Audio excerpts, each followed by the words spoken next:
Hi everyone, welcome back to a new episode of Gap Perspective with Haley and Janet.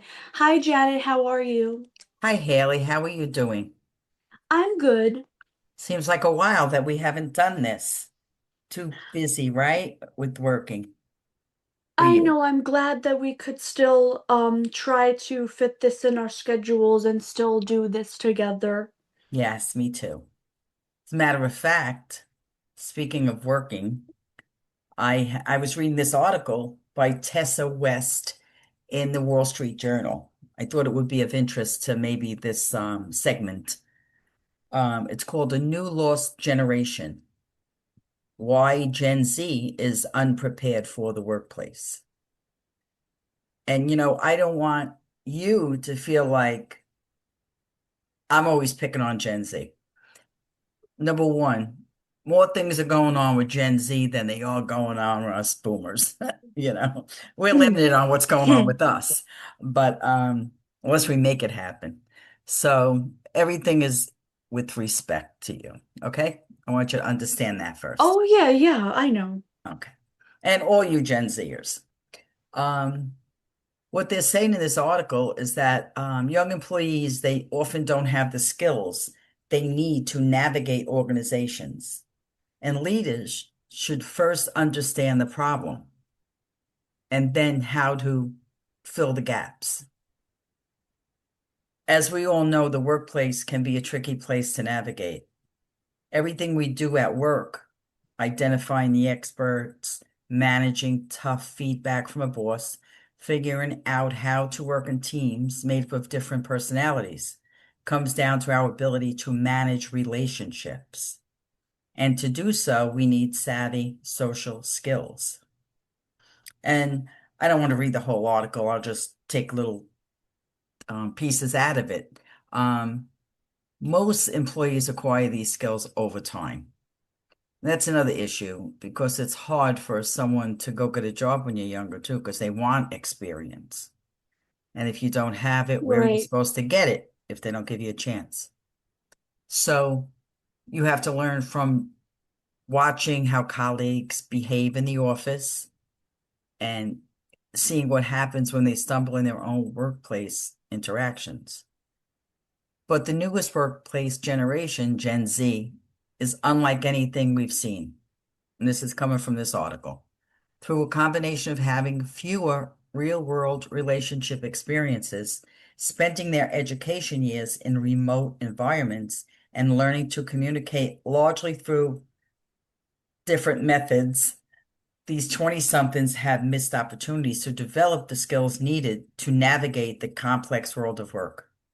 The result is that many are woefully unprepared for surviving, let alone thriving in their jobs. We already can see what this means for both employees and organizations that hire them. For one thing, young employees are struggling to fit into these organizations.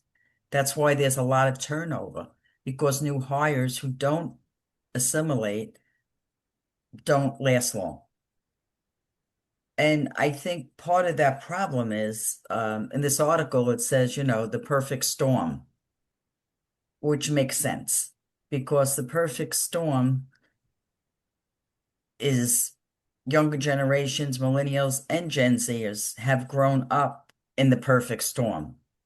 First, only a little more than half, 56% of them, make it to adulthood having had a romantic relationship. That compares to more than 75% for previous generations. And I think at the end of this article, I have to look, she corrects herself on that statement. Percentage. Yeah. Yes.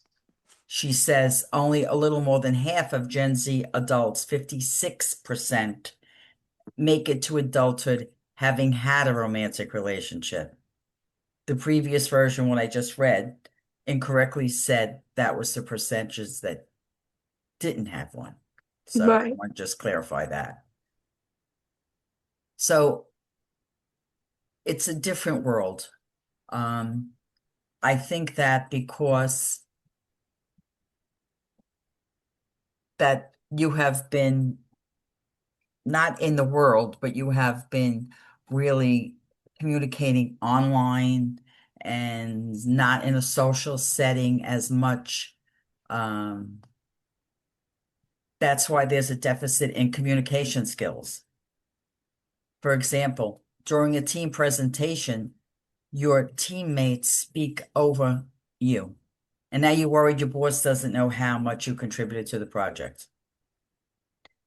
So you really don't understand the in and outs of the workplace because you haven't had the opportunity to deal with social issues or work issues person to person. I don't know, Haley, is this article ring a bell with you, or what is your thoughts on this article? Yes, I actually really like this article a lot, how she just breaks down everything. I feel like definitely taking for me recently a management position in work, you definitely have to become more vocal and develop these skills over time. I feel like a lot of skills are developed throughout experience, which is definitely Gen Z's downfall because of the online learning and having a lot of remote work being done as well.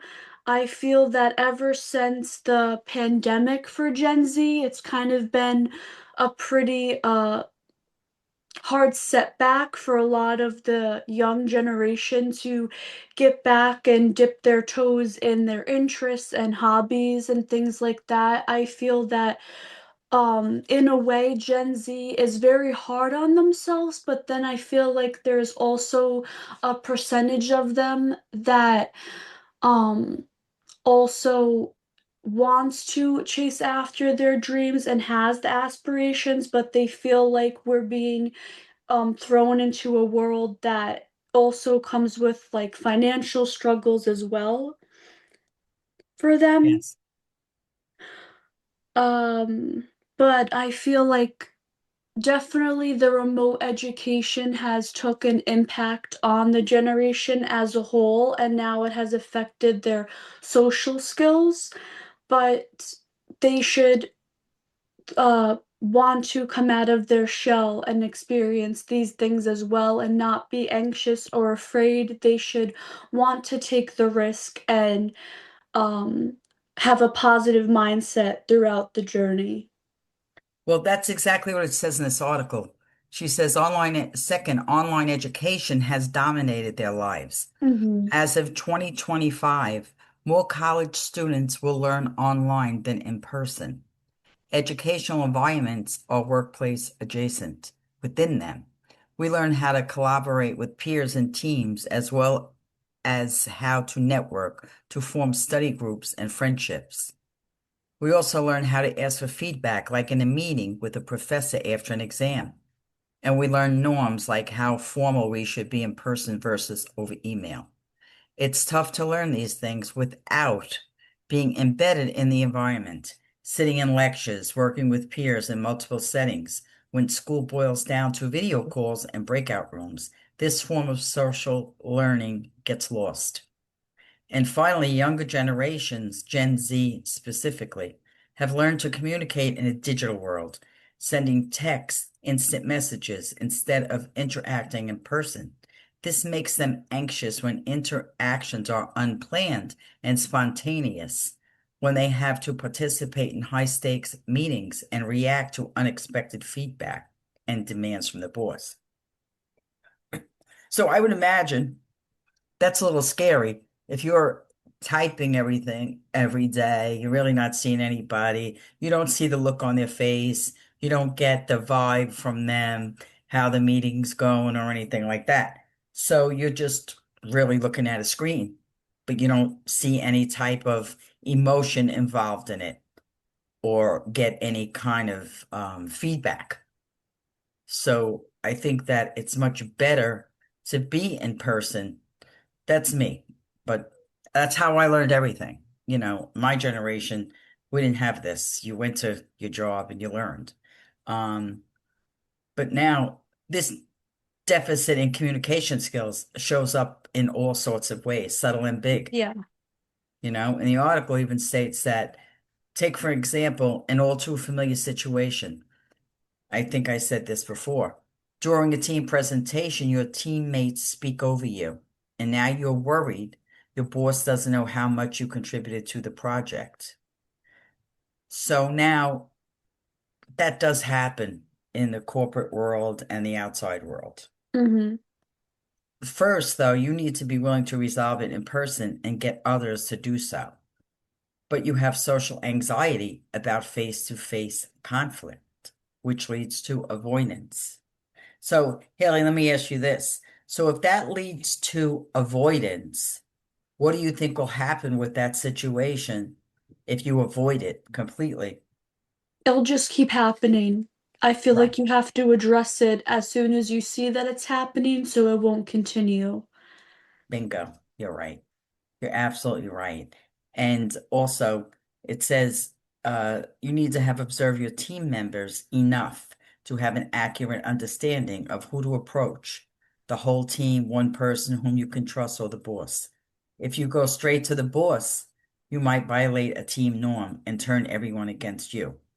But remote works makes it hard to know anybody well enough. Yes. So I don't know if you've ever experienced this, but I recall being in meetings and there would be 15 of us, and the director would speak regarding one of the employees that everyone in the room knew the situation with this person. And instead of him taking that person aside or take them in a meeting and explain to them what their downfall was, they reprimand everybody in the meeting. And I think that is just so unfair because what happens most of the times is the person that they're referring to, guess what? They don't even realize it's them. They never, I've never seen the person that they were talking about realize it was them. So I don't know if you've ever been in meetings like that. That's why I think it's best just to do it one on one, you know? Yes, I agree with you on that as well. I wonder if it's just like a business tactic in a way, since we both have experienced it from two different like job titles, like if And that's just generations. yeah. Hmm. If that's just kind of a business norm where they just feel everyone as a team needs to hear that, because either they don't want to single someone out or whatever the case may be. But then I feel like by also doing that, that's also an avoidance thing because, like you said, the person may not even know that they're referring to them, and then they're just kind of left in the dark and these situations keep happening. Right. And it's easy to see how someone who grew up in the perfect storm would struggle with this. More likely than not, the conflict won't get resolved. So it says in the article, the solution, what should companies do about it? Leaders need to change how we think about communication for everyone at work with one goal in mind. See, it says it. Make it clear and direct. So first, start by developing new rules and habits that reduce the guessing game for everyone. Organizations have different norms, like whether to be formal to the boss in email, but informal in person. Some teams use emojis in their group chats, others don't. And if you try it, you look weird. To me, I don't know, I find that to be a little unprofessional. That's my opinion, but I'm older, so I don't know. Maybe that is what's going on today. Um, People with little experience in organizational settings or who went to internet school, haha, might not know this. Don't assume knowledge of these things, but make them explicit. Try creating a list in your teams and share the list with new joiners. I think that's always a great way to start people because you walk into a new position or a new office, a new organization, whatever the case may be. You could be as experienced as it comes, Right. but you don't know what goes on in that situation, in that particular group. So I think you have to tell people this is the way it works, A, B, C, D, like that. Um, Inform them of what you expect from them. And then if you see a, have you had a problem with anybody struggling? If you see somebody struggling, what would you do in a situation like that? If they keep doing the same mistake, making the same mistake, how would you handle something like that? So definitely if it's a new hire, I would consider just coaching them, retraining them, um, basically just being someone in their corner, because I would never want to see anyone struggling. I would always like to give like a helping hand, so I would definitely try to retrain them, stay with them until I see that there's progress getting made. Right. Right. Yeah. And you know what, too? In the article, it says, third, create a culture of asking. Anxiety leads us to retreat rather than asking how to approach situations. There will be many times the new employees are unsure of whether the criticism they faced was normal or toxic, if they should approach the team first or their boss over an interpersonal conflict, and what casual Friday really means. Leaders should showcase asking. Start with established employees doing it. Asking for clarity over jargon in a meeting is a good place to start. People should feel comfortable asking, was this feedback negative from the boss? I can't tell. They will build social connections while learning the landscape. And then in the end, it's crucial for all employees to remember that younger generations have grown up on radically different methods of communication and in different social settings than the people who hire and manage them. Leaders may not get their Gen Z employees, but remember, the employees don't get the leaders either. That makes a lot of Yeah, that's sense. a good one. Yes, Yeah. that's a real good one. To adapt, we need a whole new mindset. Create strategies of direct communication, just like you said before. You tell the person, you know, Yeah. create strategies of direct communication that everyone, no matter what their generation, can get on board with. Sometimes when you want to really make a point, it's better even to put it in writing because then there is no mix up. There is Yeah. no lack of interpretation. You pretty Yes. much are set with what you are expected of people. And you shouldn't be afraid of asking questions because that's also a part of your growth as well. Absolutely. Never be afraid to ask questions. That's the way you learn in life, no matter what the situation is, whether it's work, whether it's pleasure, whatever it is. You ask always. I think that I think you guys will be okay.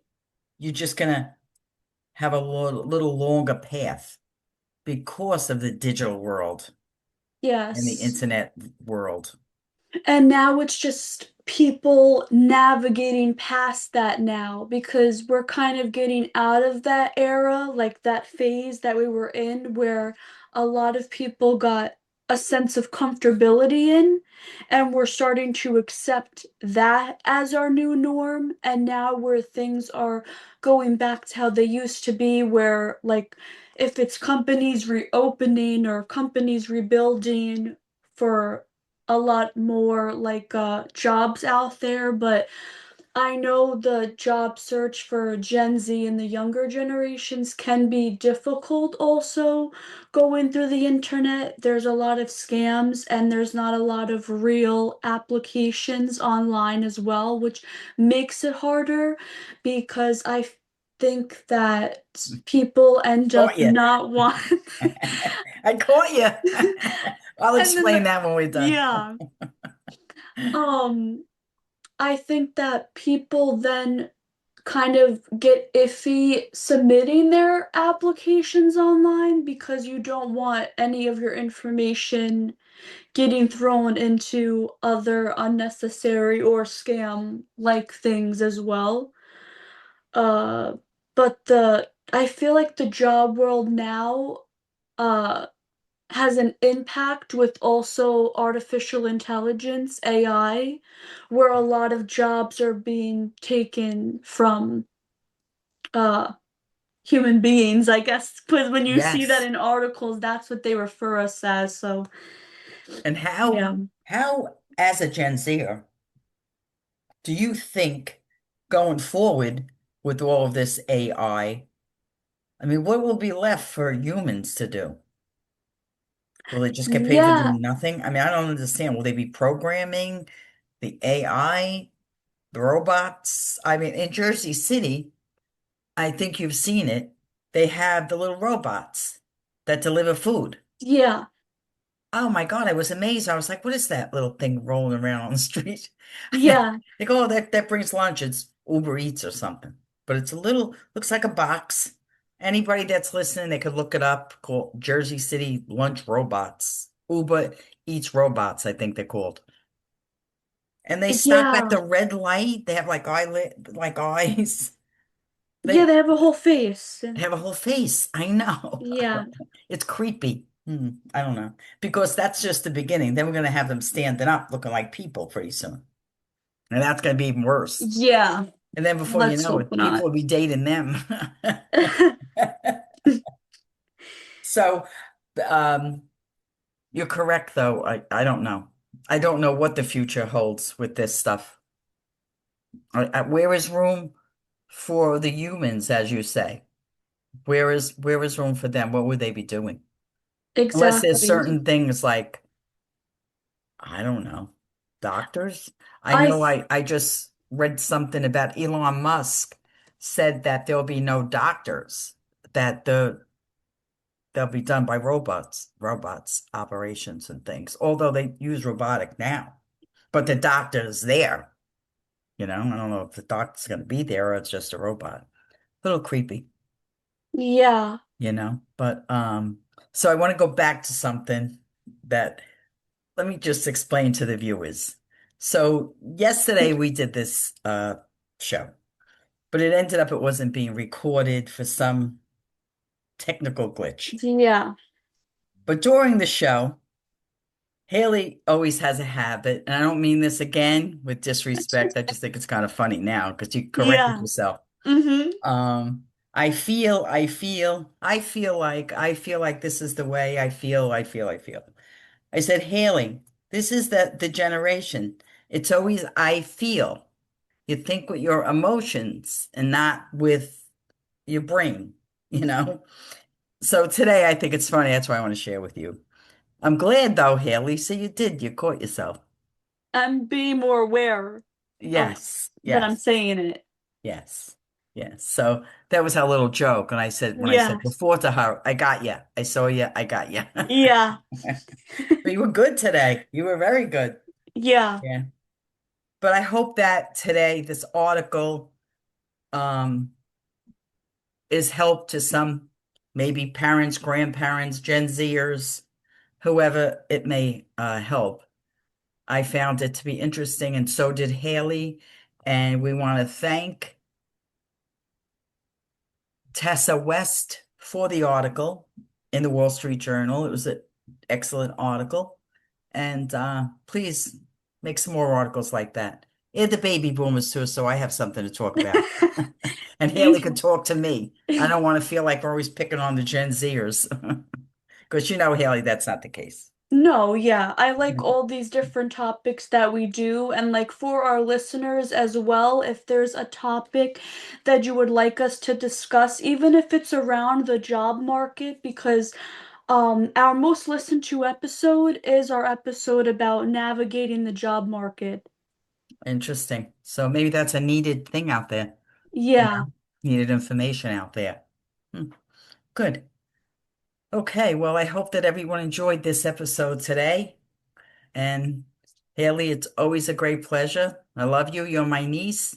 I love you too. Thank you. And God bless all of you. And please subscribe and listen to us and like us. If you do, appreciate it. Thank you Bye. guys for listening of this episode of Gap Perspective with Haley and Janet.